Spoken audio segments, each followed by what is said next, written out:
નગરપાલિકા છેલ્લા કેટલાય સમયથી ગેરકાયદેસર બાંધકામો સામે કડક કાર્યવાહી માટે જાણીતી બની છે। શહેરમાં મનપાની દબાણ હટાવ ઝુંબેશ અને બુલડોઝર એક્શન અનેક વખત ચર્ચાનો વિષય બન્યા છે। જોકે કતારગામ ઝોનના સિંગણપોર વિસ્તારમાં બનેલી ઘટનાએ મનપાની કામગીરી સામે જ સવાલો ઊભા કરી દીધા છે। મનપાએ ગેરકાયદેસર ગણાવીને તોડી પાડેલા પતરા માત્ર 1 કલાક 51 મિનિટમાં જ પાછા મૂળ સ્થળે પહોંચાડી દેતા સમગ્ર મામલો હવે ચર્ચાના કેન્દ્રમાં આવ્યો છે।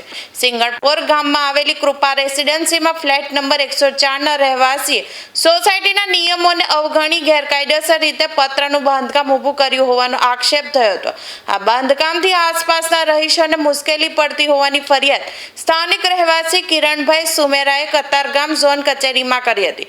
ફરિયાદને આધારે 2 જૂન 2026ના રોજ મનપાની ટીમ સરકારી વાહન સાથે સ્થળ પર પહોંચી હતી। કર્મચારીઓએ પતરાનું બાંધકામ તોડી પાડ્યું અને સમગ્ર સામાન જપ્ત કરીને ગાડીમાં ભર્યો હતો।